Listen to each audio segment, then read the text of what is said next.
జనసేనాని పవన్ తో కాపు ఉద్యమ నేతలకు కటీఫేనా? తమ సలహాలు సూచనలను జనసేనాని పవన్ పాటించట్లేదంటూ కాపు నేతలు హట్ అవుతున్నారా?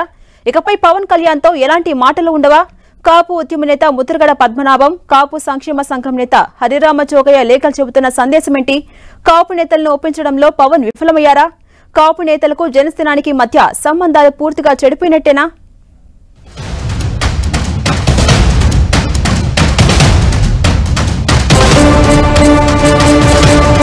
జనసేనాని పవన్ కు వరుసగా లేఖలు రాసే కాపు సంక్షేమ సంఘం నేత హరిరామ జోగయ్య, కాపు ఉద్యమ నేత ముద్రగడ పద్మనాభం నొచ్చుకున్నట్లు కనిపిస్తోంది. జనసేన పార్టీకి అనధికార సలహాదారుగా పనిచేస్తున్న మాజీ ఎంపీ హరిరామ జోగయ్య ఎప్పటికప్పుడు జనసేన అధ్యక్షుడు పవన్ కు లేఖలు రాస్తూ ఉంటారు. అదేవిధంగా కాపు ఉద్యమ నేత ముద్రగడ కూడా పవన్ కు లేఖలు రాసేవారు. అయితే హరిరామ జోగయ్య లేఖలకు ముద్రగడ లేఖలకు కొంత వ్యత్యాసం ఉండేది. హరిరామ జోగయ్య కాపు సంక్షేమ నేతగా తొలి నుంచి పవన్ శ్రేయస్సు కోరుతూ లేఖలు రాసేవారు. పవన్ ను సీఎంగా చూడాలని ఆకాంక్ష వ్యక్తం చేసేవారు. ఇదే సమయంలో ముద్రగడ రాసే లేఖలు పవన్ ను టార్గెట్ చేసేవిగా ఉండేవి. అధికార పార్టీతో సత్సంబంధాలు కోరుకోవడం వల్లే ముద్రగడ పవన్ కు వ్యతిరేకంగా లేఖలు రాసేవారని విమర్శలు ఎదుర్కొనేవారు. కానీ ఏమైందో కానీ పవన్ తో ఈ మధ్య ముద్రగడకు గ్యాప్ తగ్గింది. ముద్రగడతో పవన్ టచ్ లోకి వెళ్లడమే కాకుండా ఆయనను పార్టీలోకి తీసుకుంటారనే టాక్ నడిచింది.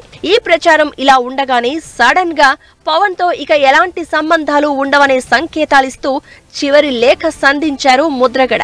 ఆయన బాటలోనే పవన్ శ్రేయోభిలాషిగా వ్యవహరించిన హరిరామ జోగయ్య కూడా అదే అభిప్రాయం కలిగేలా లేఖ రాశారు.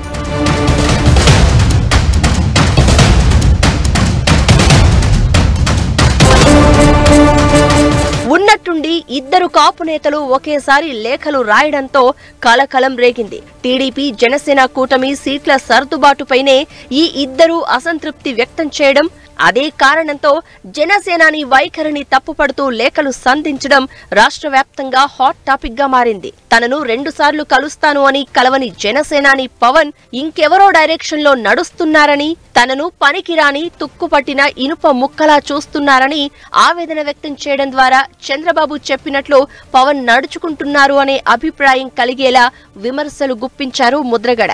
ఇక జనసేన 80 సీట్లలో పోటీ చేస్తుందని ఆశిస్తే కేవలం 24 సీట్లకే పరిమితమవడం తనను బాధించిందని చెప్పడం ద్వారా టీడీపీతో పొత్తుపై తన వ్యతిరేకత తెలియజేశారు ముద్రగడ.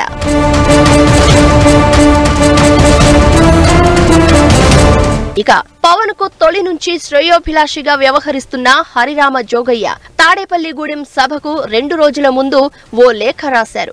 బడుగు బలహీన వర్గాల ఆశాజ్యోతిగా పవన్ వ్యవహరించాలని, ఎన్నికల్లో గెలిచిన తర్వాత పవన్ తొలి 2 ఏళ్లు సీఎంగా పనిచేయాలని కోరారు హరిరామ జోగయ్య. కూటమిలో పవన్ స్థానం ఏమిటో చంద్రబాబు చెప్పాలని డిమాండ్ చేశారు. అయితే హరిరామ జోగయ్య లేఖలను జనసేనాని పవన్ లైట్ గా తీసుకున్నారు. చంద్రబాబు కూడా పవన్ కాపు నేతల మధ్య జరుగుతున్న సంవాదంలో ఎలాంటి జోక్యం చేసుకోలేదు. దీంతో ఇటు హరిరామ జోగయ్య, అటు ముద్రగడ ఒకేసారి లేఖలతో విమర్శలు గుప్పించారు. తన అవసరం ఉంటుందని పవన్ కు సహకరిద్దామని తాను భావించాను అని, కానీ 24 సీట్లు తీసుకున్న పవన్ కు ఎలాంటి అవసరం లేదని తేలిపోయిందని తన లేఖలో స్పష్టం చేశారు ముద్రగడ.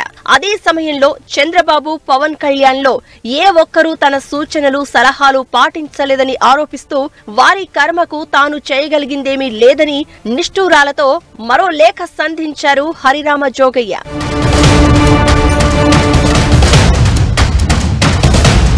ఇలా ఇద్దరు ప్రముఖ కాపు నేతలు ఒకేసారి లేఖలు రాయడం రాష్ట్ర రాజకీయాల్లో ఆసక్తికరంగా మారింది. జనసేన పార్టీకి కాపుల మద్దతు ఎక్కువనే ప్రచారం ఉంది. జనసేనాని పవన్ కూడా తరచూ తన అభిమానులతో పాటు తన సొంత సామాజిక వర్గం అండగా నిలవాలని కోరేవారు. జనసేనాని పవన్ ప్రచార కార్యక్రమాల్లో కూడా ఈ 2 వర్గాలే ఎక్కువగా కనిపించేవి. ఇలాంటి పరిస్థితుల్లో కీలకమైన ఎన్నికల సమయంలో కాపు సామాజిక వర్గం అసంతృప్తితో ఉన్నట్లు ఇద్దరు బడా కాపు నేతలు లేఖల ద్వారా తెలియచేయడంతో జనసేన వర్గీయుల్లో ఆందోళన రేకెత్తుతోంది. ముద్రగడతో జనసేనానికి పెద్దగా సంబంధాలు లేకపోయినా హరిరామ జోగయ్య తీసుకునే నిర్ణయం మాత్రం పవన్ కు నష్టం చేస్తుందనే అభిప్రాయం వ్యక్తమవుతోంది. మరి ఈ పరిస్థితిని పవన్ ఎలా అధిగమిస్తారనేదే ప్రశ్నార్థకంగా మారింది.